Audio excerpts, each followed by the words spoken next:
great financing terms available. Call or visit our website today for your free in-home consultation. Budget Blinds of Douglasville, Villarica, the best blind date in the state. Are you tired of that sound? Are you tired of phone trees, voice robots, and unreturned messages? With something as important as your insurance, you need the help of a professional. You deserve better. When you need home, auto, business, or life insurance, you need a real conversation with a real person right here in West Georgia who understands your needs. Let's find the right coverage for you. Toby J. Powers Agency, online at thetjpa.com. National headlines and the local stories you care about. WLBB, Carrollton, News Talk 1330, FM 106.3.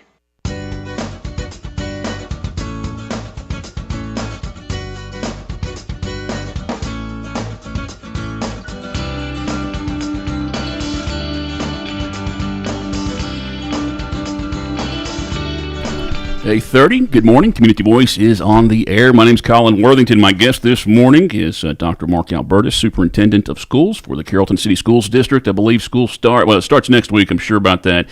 Carroll County schools start today. Bremen might have started last Friday. Haralson County schools start today as well, but Carrollton City Schools start on Monday, right? Yeah, this next Monday. Yes, sir. All right. Dr. Albertus, our guest again on this morning's Community Voice. Any questions or comments, feel free to post those to the News Talk 1330 WLBB Facebook page, and we'll take a gander at those and share those throughout the program. Again, good morning, sir. Yeah, good morning. Thanks so much for having us. I do enjoy doing the show every year. It kind of, gets me updated and gets me psyched up for the school year. And yes, sir. Same here. We really appreciate you including us. Absolutely. Well, legislation comes through every year. I know there were some changes a couple years ago. I can't remember if there was much this year that would affect you guys. I guess tell us if there was any legislation that came through, and also the phone. The handheld devices is a big topic. Well, 2 years ago they started talking about putting in some uniformed restraints across the state. Different school systems had different kind of policies and regulations on the cell phones. So last year was the first year that K through 8. They said that there was to be no devices personal devices in the schools, and that includes obviously phones and whatnot. And then they this past year, through the legislative process, they decided that they were going to include the high school. Last year at this time, we tightened our stance on the phones at the high school across the board, and we really held it to during class change and at lunch, where the kids could look at their phones, but we really had them put them up and keep them out of sight during instruction, because that's where it's at. We don't want those disruptions in the instruction time. So this year they kind of across the board, they want the phones to be not seen at all at the high school level, to include the high school level and all the way down. So, we're committed to safeguarding instruction time, and we're also committed to following the rules and the laws. So, cell phones are here to stay, and we just have to manage it. And we also have to get these young adults ready for college and beyond. And be able to know when the appropriate time to use a phone and when it's not an appropriate time. So also it's a learning. It's not just I don't want to see the phones at all, but it's also explaining and also encouraging and teaching the kids how to go about being well-adjusted adults that can go into a meeting and know the proper etiquette for using a phone or not using a phone, if that makes sense. So this year they can't even have them during lunch. That's right. I mean, what do you hope to see out of that? I mean, this would have to make, because I'm sure at lunch there's probably there's plenty of groups that are together. But you think about family dinners and things where we can joke about where everybody's just looking at the phone, and that probably does keep them from socializing or meeting new people and sharing experiences too, right? Right. It's just a balancing act. We're gonna hold a strong line in the classroom.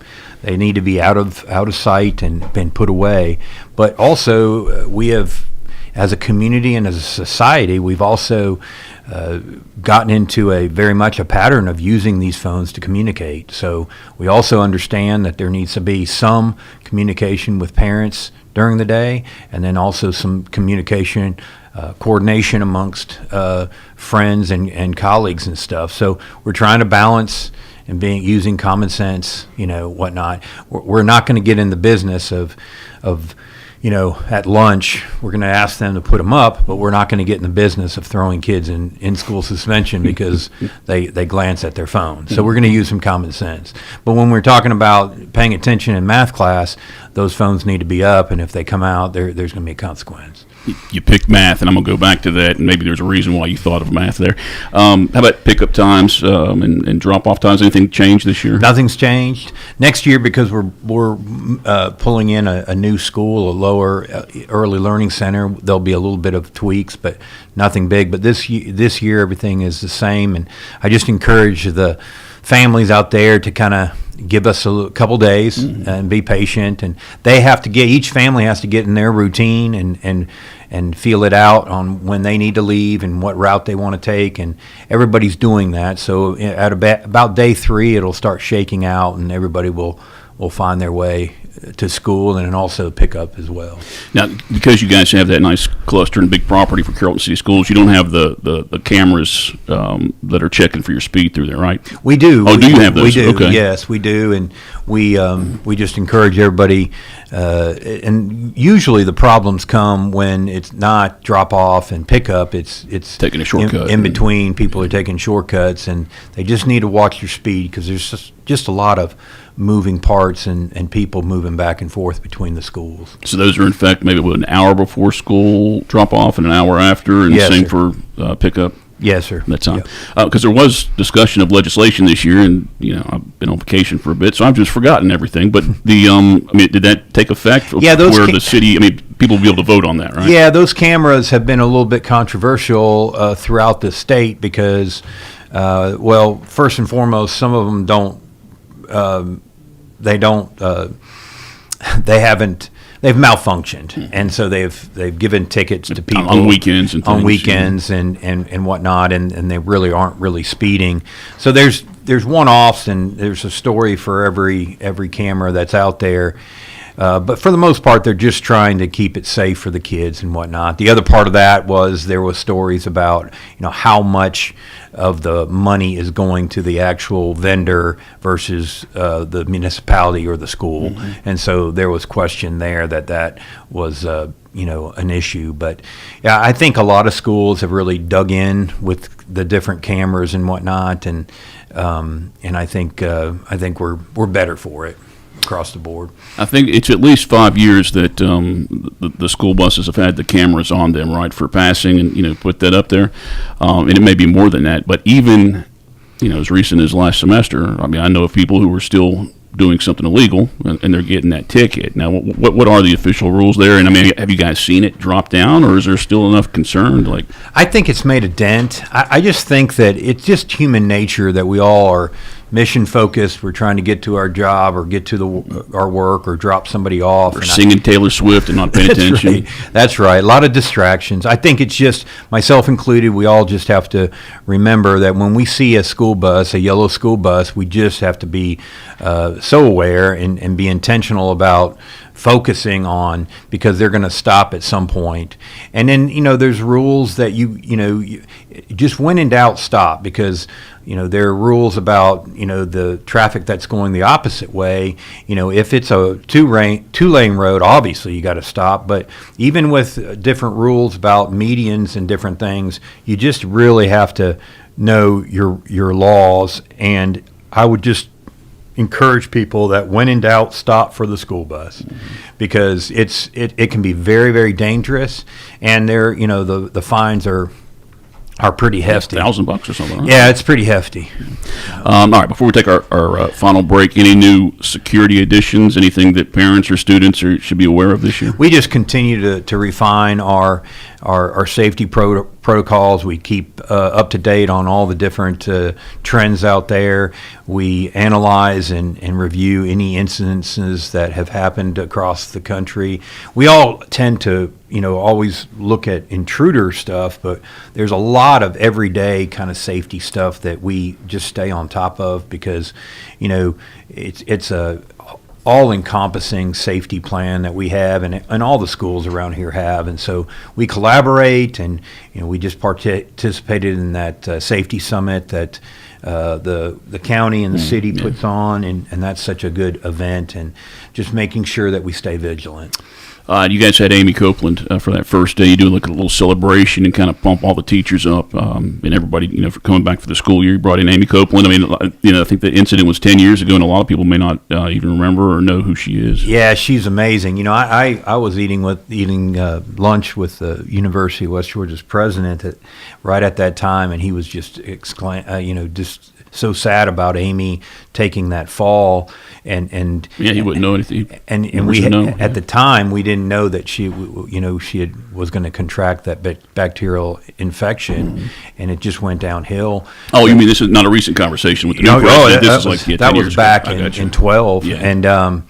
and so I was very well versed on her situation, and for her to have done so well since then, it's just amazing. And then for her to be such a good speaker and come out and tell her story, and she really touched a lot of teachers and got everybody really focused for the new year. A lot of themes of being grateful and gratitude and being look at your situation and make the best of it, and all those things. And I think it really woke a lot of us up, and she just has done a great job. She's married now, and she has a great career, and she's just a great inspiration. And you guys mix it up every year with those guest speakers. I mean, you've had athletes, coaches, the governor a couple of years back. Right. We try hard to bring a speaker in that might connect in some way.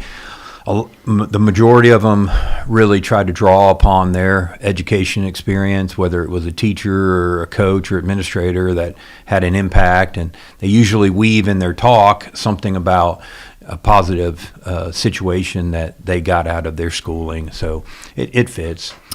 Time right now is 8:41. We're talking with Dr. Mark Albertus, Carrollton City Schools Superintendent, on this morning's Community Voice program, which is brought to you by Tanner Health. More after this. Imagine a place where every heartbeat is monitored with the utmost care, where emergencies are met with swift attention, and where cutting-edge technology enables precise and timely treatments. At Tanner Health, every patient's journey is a testament to resilience, a story of strength, healing, and hope. We go beyond treatment to redefine what compassionate care truly means. That's Tanner Health. That's care redefined. Learn more at tanner.org.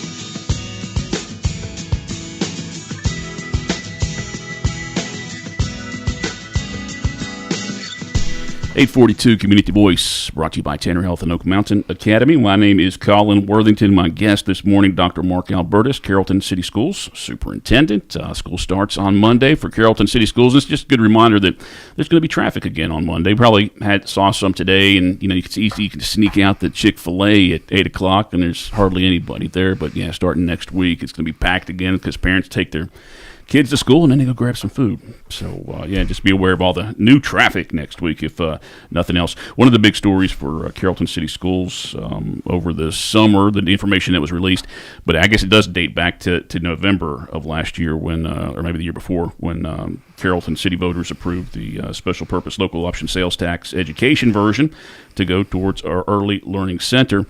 And I did, when I see the press release and that information comes out, I see it's 3 years old. What's the rationale on that for a 3-year-old to get any kind of education, or is it just going to be a gathering and hanging out? Yeah, I appreciate that. Yeah, the Early Learning Center, we're really excited about it. I appreciate our school board's vision and foresight on, we've had a strong pre-K4 program for many years, and that started all the way back with Mr. Upchurch, and and we had 1 or 2 classes, and then we've built it, and we have, a whole grade now of pre-K 4, and we just know that has been a major success for us. But the data is very, very clear that the younger a child can get in and around an environment that they can hear people with strong vocabularies, and that they can see a lot of different sights and sounds and numbers and colors and all those things. And also just the social interaction, being able to interact with people other than just their immediate family and whatever their home life situation is, and the social cues that you learn and whatnot. I think it's just very, very important that all kids have a firm footing to start their education career. So we are going to start on a small scale, about 4 or 5 classes of pre-K 3. We hope to build upon it, and it'll be a lottery system like we do now for the pre-K 4. But our intention is to really give them a firm foundation. We have a set curriculum for the 3-year-olds. It's not going to be just daycare, and also we have children in our community that it will serve them well to have a good breakfast and a good lunch, and to be able to again get all those things that they might or might not be getting at home. Did you just sign a new contract or charter school, or a new? Wasn't there you have to register or something every couple of years? Yeah, we're classified as a charter system, and that gives us flexibility for a lot of different things with the State Department of Education. And every 5 years, you got to go through a review, and you got to explain what you're doing, and you got to see that we got to show our progress and whatnot. So we went through that review, and I presented it to the State Board of Education, and we were able to renew that and keep going with that. That flexibility allows us, for example, in our career education, agricultural technology area, CTAE, it allows us to hire, maybe, for example, hire somebody out of industry and then get them certified as they're teaching our kids. Just gives us flexibility to be able to get the right people in front of our children, and they might not have studied in school to be an educator, but they've done well in the business world, and we want them to share their experiences with our kids. That's just an example of the flexibility it gives us. Dr. Mark Albertus, Carrollton City Schools Superintendent, our guest on this morning's Community Voice program. I looked up, and I get these every year. You guys get reports as far as where you're exceeding, we're probably could do some more work. Excelling student progress and growth, consistently high scores on state calculated progress indicators, often exceeding on CCRPI progress metrics for elementary and middle tiers. But something that could probably be better at, it's middle and high school math proficiency. And I'm sure you're looking every year as why that is and what you can do to improve it. But yes, sir. Yeah, we're always pushing our kids to take the toughest classes that they can, and we are trying to get those kids to be not only proficient but excel in the math. We feel like we have good outcomes. We're going to continue to improve on those scores, and we have some great math teachers, and we continue to hire good ones. The math gets tough as you get up into the high school and beyond. We want them to be prepared. We have good success rates of sending our kids on to different schools, and also being able to stay at those schools because of the foundation that they got. So we'll continue to push hard with the math. The math is a lot different than when I went to school, and what I'm saying that is that we've upped the rigor, and that's a good thing, and we're going to continue to push and get the kids what they need. Our goal is to make sure everybody has a plan, and when they leave us, but not only a plan, but a plan that they can execute. So we always strive for that. As far as the why those grades might not be where you want to see them, I mean, I can think of I'm 50 something years old, but I can think about the last 30, 40 years, parents saying that heck, I never used math. Once I got out of school, I was done with it. I mean, or maybe parents not emphasizing that enough on their students? I mean, could the students have heard that and they're not paying attention, or was it just that math is kind of hard? Math can be tough. And a lot of kids, math, might not be their favorite subject. So it's one of those things. It's a partnership. We need the kids to try. We're not going to give grades, but we also need to push the kids.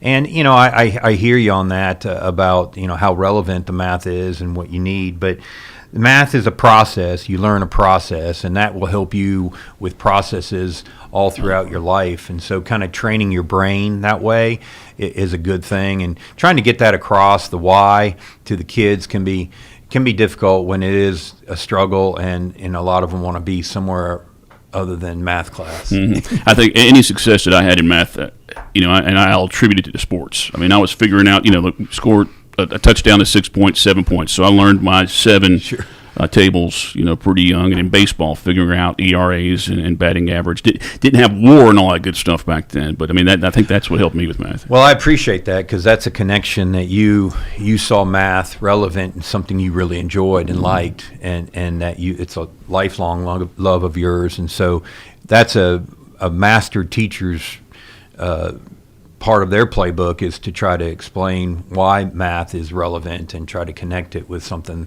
that the kids like or are interested in. All right, time right now is 8:51. We're going to come back after this break, wrap up our program with Carrollton City Schools Superintendent Dr. Mark Albertus. Again, last chance for any questions or comments. Feel free to post those on the News Talk 1330 WLBB Facebook page, and I'll try and take a look at those during our last segment. Community Voice brought to you by Tanner Health. Imagine a place where every heartbeat is monitored with the utmost care, where emergencies are met with swift attention, and where cutting-edge technology enables precise and timely treatments. At Tanner Health, every patient's journey is a testament to resilience, a story of strength, healing, and hope. We go beyond treatment to redefine what compassionate care truly means. That's Tanner Health. That's care redefined. Learn more at tanner.org.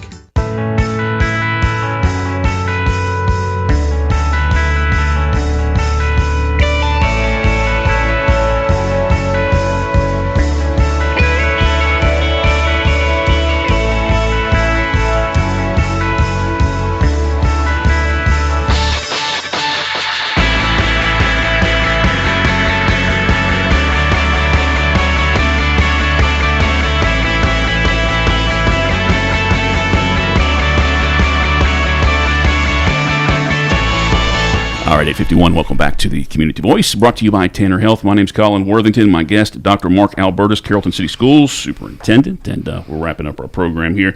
Beyond traditional academics and athletics, how are specialized programs, such as the expanding technology and esports pathways, how are they impacting overall student engagement and post-graduation readiness? Yes, sir. When we introduced esports several years ago, I had some friction on that from some folks in the community. They felt like we were encouraging kids to stay inside and play video games, but it's all about people. And we hired Mr. Robbie Blakemore, and Mr. Blakemore has done an amazing job with the esports program. He's our computer science teacher, and he teaches all the different levels of computer science, and to a culmination with the AP computer science, and also internships. He coordinates those.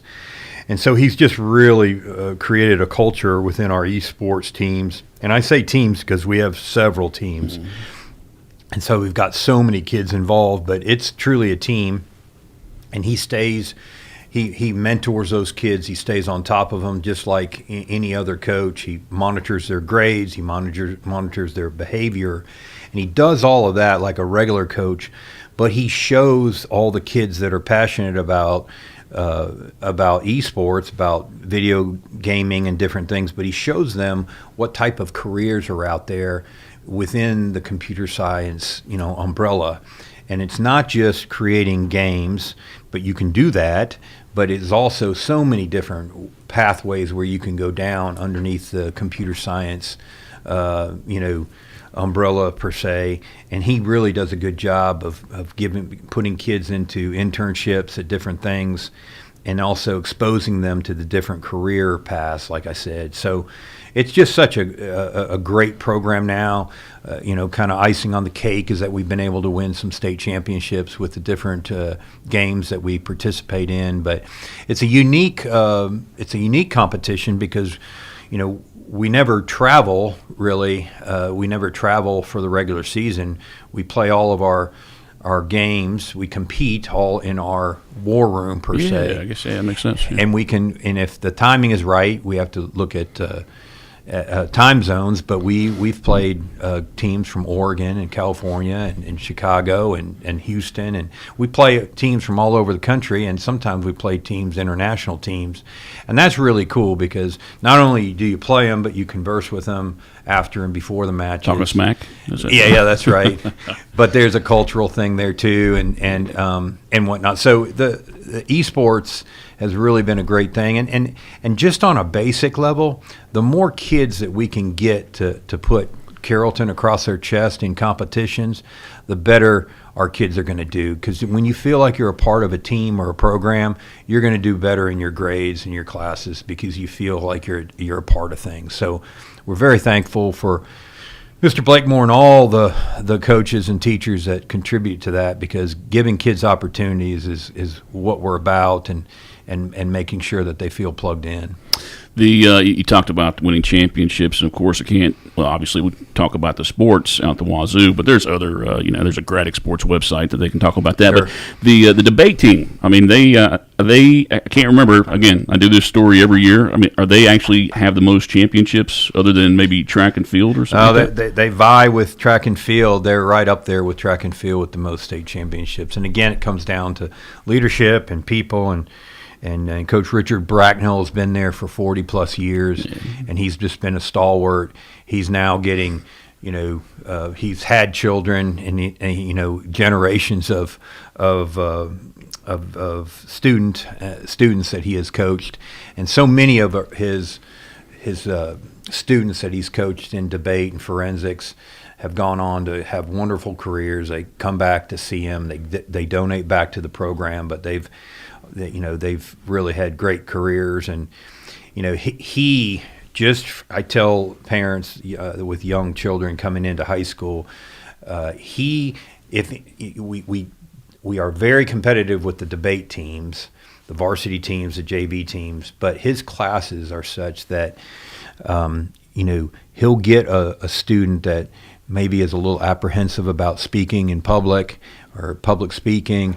He can get them the confidence to be able to speak. He also teaches them how to research their positions. So not only it's just for debate, but they know how to research for other areas of school.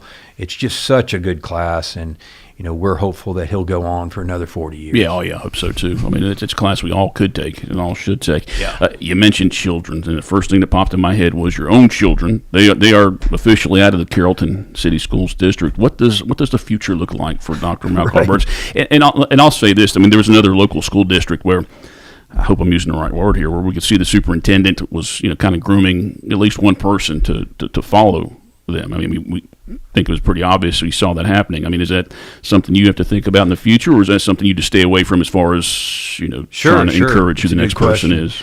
Yeah, well, we've been very blessed. My family's been blessed. Our community and the school board and the schools have really, really embraced us, and this will be 19 years that we've been here, and we've been blessed. In your high school.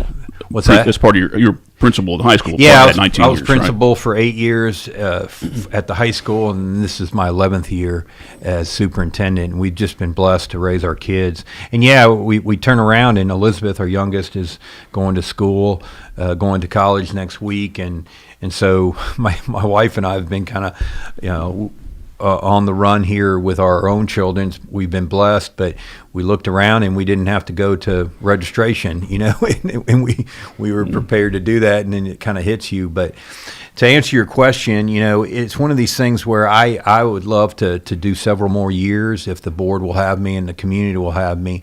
But we're hopeful that we can have a transition plan and it be a smooth one. I'm totally committed. I serve at the at the pleasure and request of the Board of Education in this community. So I want to leave. When I do retire, I want to leave this school system in a good place and support it going forward. So, yeah, we will have a plan going forward when that time comes. All right, Dr. Mark Albertus, Superintendent of the Carrollton City Schools District. Thank you for coming out this morning, and good luck to another upcoming school year. Again, starts on Monday. Yes, sir. So well, again, thank you. Absolutely. So again, beware of traffic, and if you have a kid, you probably do know school starts on Monday. At least you hope at this point. So again, thanks for coming out, Doc. Thank you, sir. And thank you for listening to this morning's Community Voice here on News Talk 1330 FM 106.3. Tomorrow's program, we're going to have another historian-type person as we talk about 200 years of Carroll County. Continue those segments throughout this whole year. Doyle Aiken, my guest tomorrow, so hope you will tune in for that program. Again, Community Voice brought to you by Tanner Health.